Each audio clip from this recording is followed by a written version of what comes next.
What's going on, guys? This is Rob. If you guys enjoy my content, make sure you hit the subscribe button and make sure you hit that little bell so you never miss out on my sexy voice.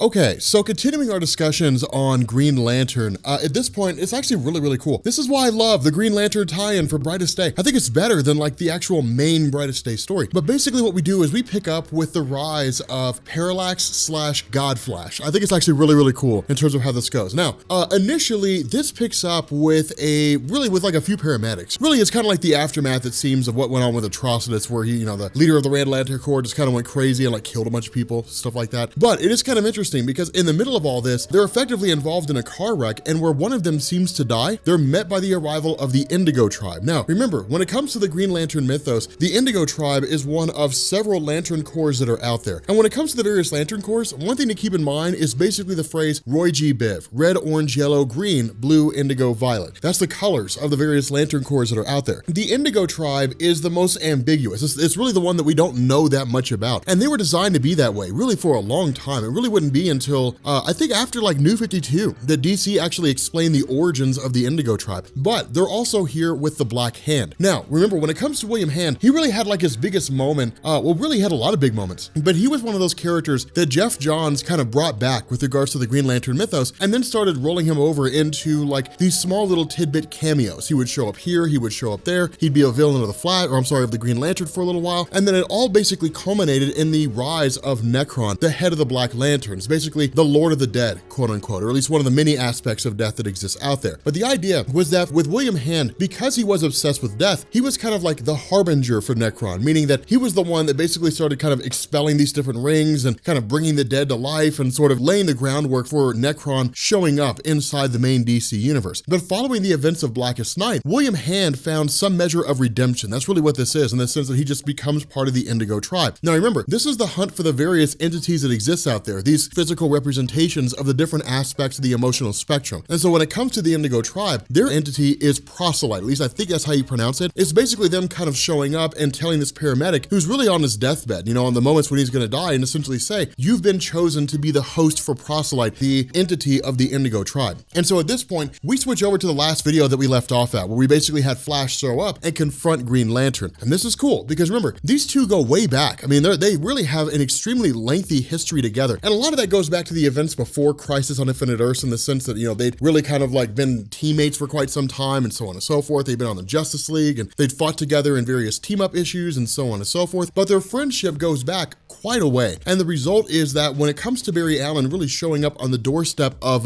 Hal Jordan, the question is, why are you working alongside these other Lanterns? Now remember, when it comes to like the Green Lantern Hal Jordan, in terms of how he's perceived by Barry Allen has been absent from the DC landscape for around 20 years. And so all he recalls about Hal Jordan is the old Hal Jordan, the way he used to be, back when he was a Green Lantern, and it was just, I'm the good guy, they're the bad guys, and I never work alongside them. Now, where the events of Blackest Night and the rise of all these Black Lanterns did require the various superheroes to work alongside all these other Lantern Corps, in the eyes of Barry Allen, it's kind of like, hey, look, that was like a huge universe-shifting calamity. Like, it was the end times. Like, the end was nigh. So we just kind of had to do what we had to do in order to pull it all off. But at this point, Barry Allen's sort of stance is that Blackest Night is over. The War of the Lantern Corps doesn't really exist anymore. And so as a result, like, there should be no reason why you're allying yourself with these various Lantern Corps, especially when you have the head of the Red Lanterns, Atrocitus, killing like 3 busloads of prisoners. There's no reason for you to be doing this. Now, when the question is asked, why are you allying yourself with these guys? Hal Jordan actually comes back with a pretty reasonable response, where you guys could bring in telepaths, where you guys could bring in various people that have different abilities, empaths and so on and so forth, and where they could track down these Lantern entities. At the end of the day, this is kind of in-house. And that's really sort of reminiscent of how DC treats the Green Lantern. For the most part, the Green Lantern is kept kind of isolated from everything else that's going on. It ties in and it crosses over, but just because you see something in Green Lantern doesn't mean it's an absolute. It's just so wildly popular, or at least it was at the time this was being done, that the Green Lantern line of stories were just kind of, do what you want, Jeff Johns, and we won't really bat an eye so long as the sales keep coming in and the stories keep making bank. And so the result is that it's kind of an comic book representation of that concept, in the sense that Green Lantern could just kind of do whatever he wanted to. But it is interesting because the idea of Hal Jordan is saying, look, these entities represent an incredible level of power, and we're keeping this in-house because we're really the only ones who are capable of tracking them adequately and handing them over to where they need to go. And that makes sense because there's no guarantee that if Hal Jordan went to the Justice League, and I don't want to bring in like any of the other Lantern Corps, so I need your all's help, there's no guarantee the Justice League wouldn't then turn around and say, okay, we found Parallax, time to like put him in a jar and keep him there forever. There's no guarantee they would be able to handle it adequately because as far as Hal Jordan is concerned, the Justice League doesn't truly understand the emotional spectrum. They're not part and parcel to the emotional spectrum. They don't know the ins and outs of how the whole Lantern mythos works, but Hal Jordan does. And so it makes sense that with all the information that's held by the various Lantern Corps that are out there, Sinestro and the Yellow Lanterns, Atrocitus and the Red Lanterns, it makes sense that all that would be kept in-house, that it would basically sort of be isolated from the Justice League themselves. But it's not without merit and it's not without note because Barry Allen really kind of feels a measure of betrayal here, where it's kind of like, yeah, but like we're your friends. But for Hal Jordan, it's a lot more personal than that because while it is kind of kept in-house, the idea is that when it comes to these entities, those individuals who are possessed by them are basically being gripped with a level of power they can't really begin to comprehend. And that's what Hal Jordan brings up. He basically says, hey, look, you were effectively dead or locked in the Speed Force or what have you, but you weren't here when I was possessed by Parallax. When I came home from space, from a mission, and I found out Coast City had been destroyed, that opened the doorway for Parallax to seize hold of me for fear of losing everybody else. I became this universe level threat. I tried to destroy everything in existence. When it comes to all those things, Hal Jordan's stance is you weren't here for all that, so you don't understand the impact that being possessed by one of these entities has.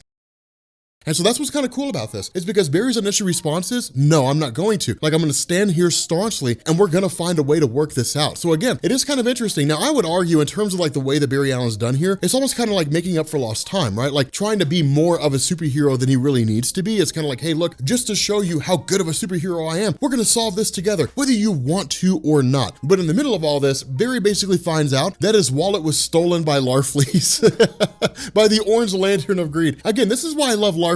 It's those small little moments here and there that make things so amazing. But again, this is all kind of taking place with the arrival of Nicole, which is to say the girl who's possessed by the Blue Lantern entity. And so with them having this debate and having this discussion, they're met by the arrival of the Indigo tribe. Now, again, this is kind of cool because one of the things that's hit at here and one of the things that seems to be indicated is that where you have various Lantern Corps out there, for the most part, most of the Lantern Corps kind of allow you to pick and choose whether or not you want to wield the ring. For example, if you're sitting at home one day and a Green Lantern ring pops up and it says, you have the ability to overcome great fear, welcome to the Green Lantern Corps, you can say no, and the ring will search for somebody else. It'll say, okay, cool. And it'll go out and it'll find a different host due to the fact that you rejected it. When it comes to the Red Lanterns, it doesn't work that way. It's basically, you have great rage in your heart, you belong to the Red Lantern Corps, and it will forcefully try to bond itself to you. One of the things that's hit at when it comes to this Indigo tribe is they seem very similar to the Star Sapphires in the sense that the Star Sapphire Lantern Corps basically sort of exists to convert people forcefully. The Star Sapphires essentially go around and they say, this person has experienced great love, this person has experienced great loss by extension of the love they felt, and so we are going to basically induct them into the Star Sapphires, whether they want to be or not. We've seen that with like the Yellow Lanterns, for example, right? During the whole Sinestro Corps war, the Star Sapphires grab members of the Sinestro Corps and then encase them in Star Sapphire crystal and try to convert them. For some of them it worked, for some of them it didn't. When it comes to this Indigo tribe, it almost seems to be very similar to that in the sense that the way the indication is given off in terms of speculation from St. Walker, as well as Nicole herself being possessed by the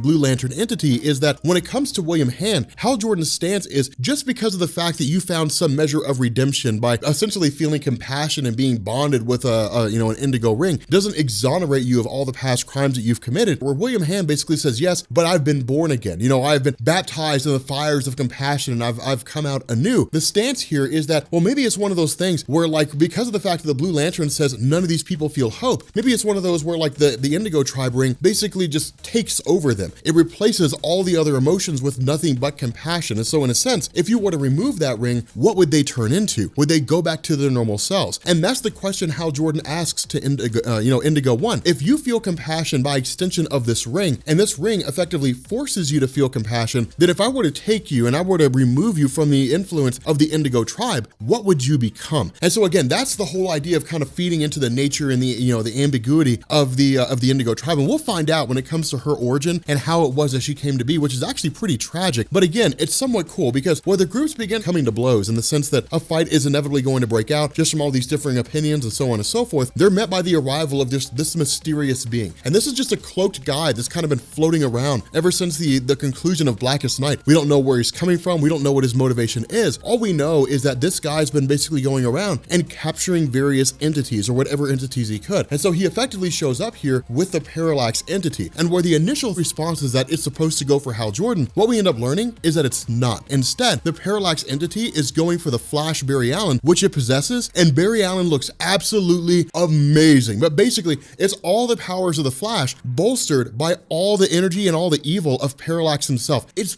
pretty sweet. But with that being said, guys, we're gonna bring this video to an end. If you are new here to Comics Explained, make sure you hit the sub button to become part of the Rob Corps. If you guys enjoyed this video, make sure you drop a like. Next week, we will pick up with Parallax Flash versus Hal Jordan. It's actually gonna be pretty awesome, and it's a pretty cool, pretty epic battle. But anyway, guys, we're gonna bring this video to an end, and I will catch you all later.